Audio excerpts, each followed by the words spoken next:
दोस्तों स्वागत करते हैं एसपीडी न्यूज पर एक बार फिर से आज के ताजा बुलेटिन में, जहां पर हम आपके लिए लेकर आए राजनीति और साथ ही में दोस्तों आंदोलन की कुछ बेहद महत्वपूर्ण खबरें। दोस्तों सबसे पहली महत्वपूर्ण खबर की किसानों ने ठुकरा दिया है सरकार का प्रस्ताव। जानिए कि आखिर उसमें लिखा क्या था। दोस्तों आप सभी लोग को बता दें कि केंद्र सरकार ने 3 कृषि कानूनों को लेकर प्रदर्शन कर रहे किसानों को लिखित में यहाँ पर प्रस्ताव भेजा था। दरअसल दोस्तों किसानों की ओर से जो है सरकार से लिखित प्रस्ताव देने की मांग की गई थी। सरकार ने अपने प्रस्ताव में कृषि से जुड़े हुए नए कानूनों में कुछ संशोधन की यहाँ पर जो है सुझाव दिए थे, लेकिन दोस्तों प्रस्ताव पर विचार के बाद किसानों ने सरकार की ओर से भेजे गए प्रस्ताव को ठुकरा दिया है। दोस्तों किसानों का कहना है कि उनकी मांग जो है तीनों कानूनों को हटाने की है। दोस्तों यहाँ पर हम पूरी रिपोर्ट के बारे में जानेंगे ताकि यहाँ पर पता चल सके कि आखिर ऐसी कौन सी बात लिखी हुई थी प्रस्ताव के अंदर जिसको सुनकर यहाँ पर किसानों ने उसे ठुकरा दिया है। दोस्तों साथ ही में अगली महत्वपूर्ण खबर ये भी निकल कर आ रही है कि यहाँ पर किसानों की तरफ से एक और बेहद बड़ा ऐलान 14 दिसंबर को किसान फिर से करेंगे भारत बंद। और दोस्तों ये खबर जो है जागरण.com पर भी छप चुकी है। दोस्तों बता दी कि किसान के नेताओं ने कह दिया है कि तीनों कृषि कानूनों को जल्दी से रद्द कर दिया जाए और न्यूनतम समर्थन मूल्य यानी कि दोस्तों एमएसपी की गारंटी वाला कानून जो है ला दिया जाए। दोस्तों अगर आपको भी लगता है कि यहाँ पर किसान जो है भारत का एक अभिन्न हिस्सा है तो वीडियो को लाइक करके अपना समर्थन जरूर से दर्ज करें। और दोस्तों इसी के साथ में अगली महत्वपूर्ण खबर बता दी कि बिहार में हुई साल की सबसे बड़ी लूट। तेजस्वी यादव ने यहाँ पर सीएम नीतीश कुमार पर बेहद बड़ा तंज कस दिया। दोस्तों आप सभी लोग को बता दी कि काश महाजंगल राज के महाराजा जो है इस पर कुछ बोलते, ये भी इन्होंने जो है स्टेटमेंट में बोला। दोस्तों यहाँ पर तेजस्वी ने ट्वीट करते हुए लिखा कि महाजंगल राज का यहाँ पर महाडरावना नजारा। दरभंगा में यहाँ पर जो है सत्ता संरक्षित हथियारबंद अपराधी यहाँ पर दिन दहाड़े भरे बाजार में कई राउंड फायरिंग करके जो है यहाँ पर सोना लूट के ले गए। दोस्तों आप लोग यहाँ पर दंग रह जाएंगे कि आखिर कितने रुपए का सोना था। इसके बारे में थोड़ी देर में आपको पूरी जानकारी देंगे। दोस्तों अब इसी के साथ में अगली महत्वपूर्ण खबर कि यहाँ पर दोस्तों किसान आंदोलन के पीछे चाइना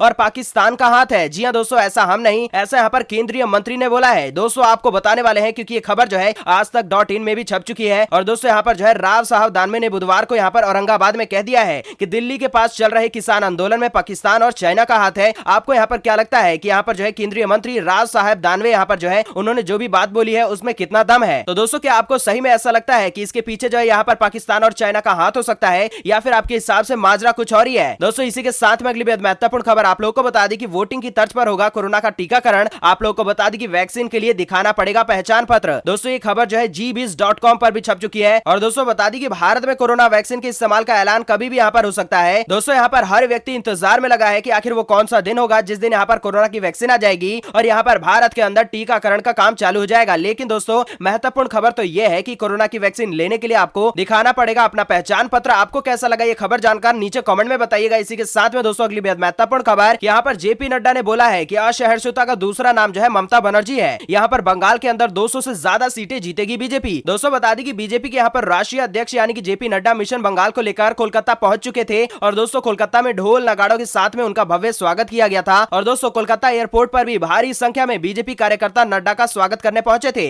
दोस्तों इसी बीच यहाँ पर खबरें निकल कर आ रही हैं कि 200 से ज्यादा सीटें यहाँ पर बीजेपी जीतने वाली है, ऐसा जो है इनकी तरफ से दावा कर दिया गया है। लेकिन दोस्तों आपको क्या लगता है कि इस बार बीजेपी की सरकार या फिर किसी और की? दोस्तों साथ ही में अगली महत्वपूर्ण खबर ममता बनर्जी की तरफ से यहाँ पर बोल दिया गया है, बेहद बड़ा वार किया गया है। बंगाल को गुजरात बनाना चाहती है बीजेपी, यहाँ नहीं चलेगा CAA का एजेंडा। जी हाँ दोस्तों आप लोग को बता दी कि पश्चिम बंगाल में अगले साल होने वाले विधानसभा चुनाव का रण अभी से यहाँ पर चालू हो चुका है। और बुधवार को यहाँ पर बंगाल की मुख्यमंत्री यानी कि दोस्तों ममता बनर्जी ने बनगांव में एक रैली जो है यहाँ पर संबोधित की, जिसमें कि उन्होंने भाजपा पर जमकर निशाना साधा। ममता ने डायरेक्टली बोल दिया था कि बीजेपी बंगाल को जब वो गुजरात बनाना चाहती है, लेकिन यहाँ ऐसा कुछ भी नहीं हो पाएगा। वो लोग जो है बाहर से RSS के यहाँ पर कार्यकर्ताओं को ला रहे हैं। क्या वो जो है हमें हिंदुत्व सिखाएंगे? बंगाल में बाहर से गुंडों को लाया जा रहा है और यहाँ पर चुनाव लड़ा जा रहा है। दोस्तों साथ ही में अगली महत्वपूर्ण खबर आप लोग को बता दी कि अगर आप लोग जो है यहाँ पर माता पिता की सेवा नहीं करते हैं तो सेवा ना करने पर संपत्ति से हो सकते हैं बेदखल। जी हाँ दोस्तों आप लोग को बता दी कि यहाँ पर बेहद बड़ा फैसला, यहाँ पर यह खबर जो है अमर उजाला.com पर भी छप चुकी है। दोस्तों इसके बारे में बेहद महत्वपूर्ण जानकारी जानना बेहद ज्यादा जरूरी, इसके बारे में थोड़ी देर में बात करेंगे। और साथ ही में अगली बेहद महत्वपूर्ण खबर कि यहाँ पर केंद्रीय कैबिनेट का बड़ा फैसला, देश में तैयार किया जाएगा बड़े स्तर का वाईफाई नेटवर्क। जी हाँ दोस्तों आपने बिल्कुल सही सुना, यहाँ पर अगर आप यहाँ पर छोटे से दुकान यानी कि चाय की दुकान पर भी बैठेंगे तो आपको फ्री में वाईफाई देखने को मिलेगा, जो कि अपने आप में एक बेहद बड़ी बात है। आपको कैसा लगा नीचे कमेंट सेक्शन में बताइएगा। और दोस्तों साथ ही में जानने वाले आपके राज्य के मौसम समाचार के बारे में और जानेंगे यहाँ पर पेट्रोल डीजल के भाव और यहाँ पर गोल्ड और सिल्वर के भी ताजा भाव के बारे में। अब दोस्तों आज की खबरों का सिलसिला शुरू करें, लेकिन उससे पहले आप लोगों से फिर से हम रिक्वेस्ट करेंगे कि वीडियो को लाइक करके फटाफट से आप लोग कमेंट सेक्शन में बताइएगा कि इस बार जो है पश्चिम बंगाल के अंदर किसकी सरकार, और यहाँ पर आप लोग जो है कृषि कानून के सपोर्ट में है या फिर आप सपोर्ट करते हैं यहाँ पर किसानों का। दोस्तों आज की सबसे पहली महत्वपूर्ण खबर आप लोग को बता दें कि किसानों ने ठुकरा दिया है सरकार का प्रस्ताव। जानिए कि आखिर उसमें ऐसा था क्या जिसकी वजह से यहाँ पर नामंजूर किसानों ने किया। दोस्तों आप लोग को बता दी कि यहाँ पर आज तक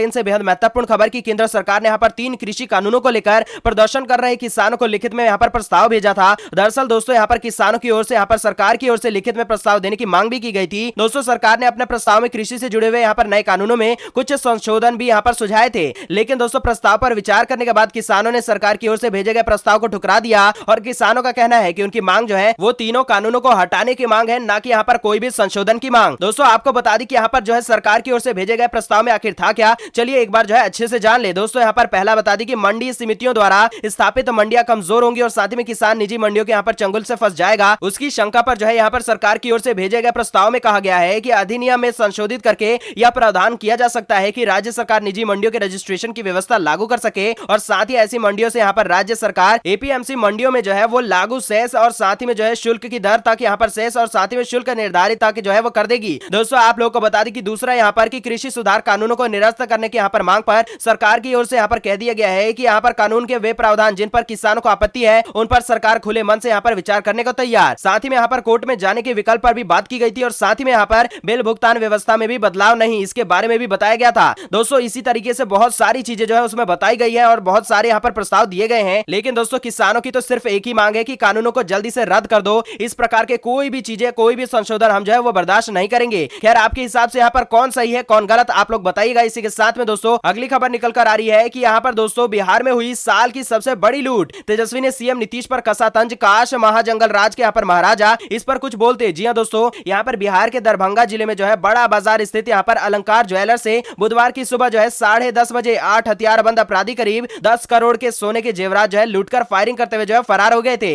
दोस्तों शहर की यहाँ पर काफी ज्यादा हालत खराब हो गई थी। उस वक्त यहाँ पर जितने भी लोग थे आसपास में सहम गए थे। दोस्तों इसी चीज पर जो है तेजस्वी ने ट्वीट किया और साथ ही में उन्होंने कह दिया कि महाजंगल राज का यहाँ पर महाडरावना नजारा। दरभंगा में यहाँ पर सत्ता संरक्षित हथियारबंद अपराधी दिन दहाड़े भरे बाजार में कई राउंड फायरिंग करके यहाँ पर 10 करोड़ का सोना जो है वो लूट के चले गए। चंद कदम दूरी यहाँ पर एसपी ऑफिस और साथ ही में बीजेपी विधायक आवास है और साथ ही में जवाब कौन देगा, 30 साल पहले के सीएम या फिर वर्तमान के सीएम, ये जो है इन्होंने अपने ट्विटर में लिखा। इसी के साथ में अगली महत्वपूर्ण खबर की केंद्रीय मंत्री राव साहब दानवे ने बोल दिया कि किसान आंदोलन के पीछे चाइना और पाकिस्तान का हाथ है। जी हाँ दोस्तों आप लोग को बता दी कि ये खबर जो है आज तक .in पर भी छप चुकी है। कृषि कानूनों के खिलाफ किसान का आंदोलन अभी भी जारी और दोस्तों बता दें कि यहाँ पर जो है सरकार और किसानों के बीच में टकराव भी बढ़ता ही चला जा रहा है। दोस्तों इसी बीच किसानों के आंदोलन को लेकर केंद्रीय मंत्री राव साहेब दानवे के यहाँ पर एक बयान निकल कर आ चुके हैं। दोस्तों यहाँ पर राव साहेब दानवे ने बुधवार को औरंगाबाद में कह दिया कि दिल्ली के पास चल रहे किसान आंदोलन में पाकिस्तान और चाइना का हाथ है। दोस्तों बता दी कि यहाँ पर केंद्रीय मंत्री राव साहेब दानवे जो है ये यहाँ पर एक उद्घाटन समारोह में पहुंचे थे जहां पर जो है इन्होंने ये सारे के सारे बयान दिए हैं। दोस्तों साथ ही में अगली महत्वपूर्ण खबर दोस्तों बता दी कि 14 दिसंबर को किसान फिर से करेंगे भारत बंद, सरकार कृषि कानून में संशोधन का तैयार। ये खबर दोस्तों यहाँ पर जागरण.com पर भी छप चुकी है और आप लोग को बता दें कि कृषि सुधार के यहाँ पर कानूनों को रद्द करने और साथ ही में यहाँ पर एमएसपी की गारंटी देने के कानून जो है वो बनाने की मांग पर अड़े किसानों ने सरकार के यहाँ पर संशोधन प्रस्ताव को खारिज कर दिया, जैसा कि हमने आपको पहले ही बताया। और दोस्तों आप सभी लोग को बता दी कि यहाँ पर सरकार पहले ही साफ कर चुकी है कि वह कृषि कानूनों को वापस बिल्कुल नहीं लेगी। और दोस्तों ऐसे में किसान तो अपनी जिद पर अड़ चुके हैं कि वो जो है कृषि कानूनों को हटवा कर ही रहेंगे, नहीं तो यहाँ पर वो धरना ही देते रहेंगे। दोस्तों साथ ही में आप लोग को बता दी कि यहाँ पर 14 दिसंबर को देशव्यापी प्रदर्शन।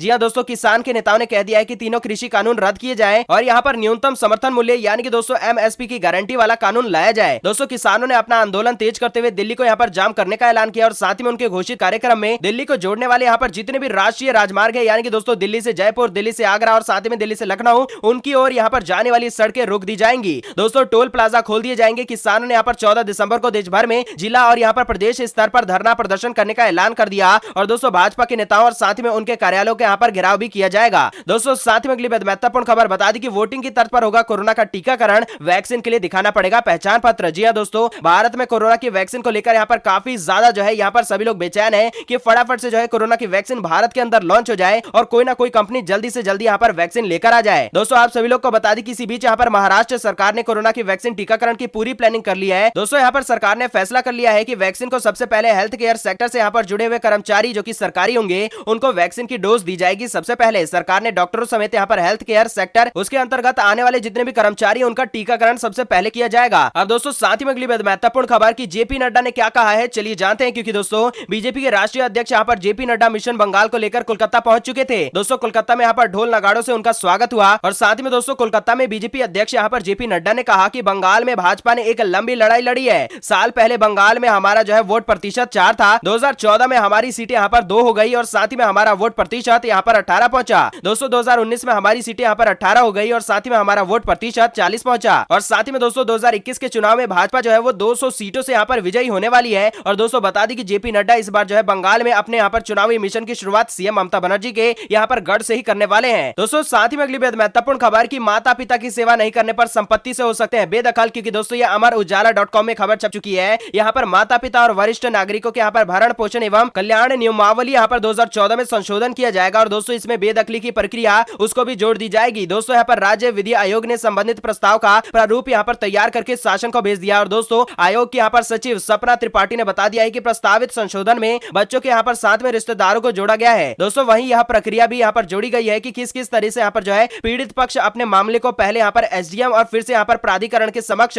रख सकता है। दोस्तों यहाँ पर गौरतलब है कि उत्तर प्रदेश में माता पिता तथा वरिष्ठ नागरिकों के यहाँ पर भरण पोषण एवं यहाँ पर कल्याण नियमावली यानी कि दोस्तों वर्ष 2014 में प्रभाव में आई थी, परंतु इस नियमावली में वृद्ध माता पिता एवं वरिष्ठ नागरिकों की संपत्ति के संरक्षण हेतु विस्तृत कार्य योजना नहीं बन सकी। दोस्तों आप लोगों को बता दी कि अगर आप सभी लोगों ने यहाँ पर माता पिता की सेवा नहीं की तो संपत्ति से हो सकते हैं बेदखल। आप लोग बताइएगा कि ये खबर सुनकर आपको कैसी लगी। दोस्तों चलिए अब जान लेते हैं आपके राज्य के मौसम समाचार के ताजा रिपोर्ट्स के बारे में। अगर हम बात करें सबसे पहले यहाँ पर अगले 24 घंटों के दौरान जो है यहाँ पर उत्तर भारत के पहाड़ों पर व्यापक वर्षा और साथ ही में हिमपात का अनुमान है। दोस्तों यहाँ पर जम्मू कश्मीर, गिलगित बाल्टिस्तान, मुजफ्फराबाद, हिमाचल प्रदेश और साथ ही में लद्दाख में कई स्थानों पर बारिश और जबकि ऊंचाई वाले जितने भी क्षेत्र है वहां पर बर्फबारी होगी। दोस्तों बात करें यहाँ पर दक्षिणी कोंकण, गोवा और साथ ही में दोस्तों और भी जगहों पर हल्की से यहाँ पर मध्यम बारिश होगी। और दोस्तों बता दी कि आंध्र प्रदेश के यहाँ पर दक्षिणी तटीय हिस्सों और साथ ही में तमिलनाडु के तटीय भागों में यहाँ पर हल्की से मध्यम बारिश हो सकती है। दोस्तों चलिए अब जान लेते हैं पेट्रोल डीजल के ताजा भाव के बारे में। अगर हम बात करें सबसे पहले दिल्ली शहर की तो पेट्रोल जो है वो 83.7 और साथ ही में दोस्तों डीजल 73.8। दोस्तों मुंबई के अंदर पेट्रोल जो है वो 90.3 और साथ ही में डीजल 80.5। दोस्तों कोलकाता के अंदर पेट्रोल जो है वो 85.1 और साथ ही में डीजल 77.4। दोस्तों चेन्नई के अंदर पेट्रोल जो है वो 86.5 और साथ ही में डीजल 79.2। दोस्तों साथ ही में अब जान लेते हैं यहाँ पर गोल्ड और सिल्वर यानी कि सोने चांदी के ताजा भाव के बारे में। अगर हम बात करें सबसे पहले गोल्ड यानी कि दोस्तों 100 ग्राम यहाँ पर 24 कैरेट गोल्ड की कीमत यहाँ पर 4,93,000 हो चुकी है। दोस्तों बात कर लेते हैं अब यहाँ पर सिल्वर यानी कि दोस्तों 1 किलोग्राम यहाँ पर चांदी की कीमत जो निकल कर आ रही है 64,400 रुपए हो चुकी है। दोस्तों खैर आज के लिए बस इतना ही। वीडियो को लाइक करें, शेयर करें और साथ ही में करें वायरल। साथ ही में दोस्तों चैनल को करें सब्सक्राइब, यहाँ पर घंटी के बटन को दबा दें जिससे कि सारे वीडियोस आप तक सबसे पहले पहुंच सके।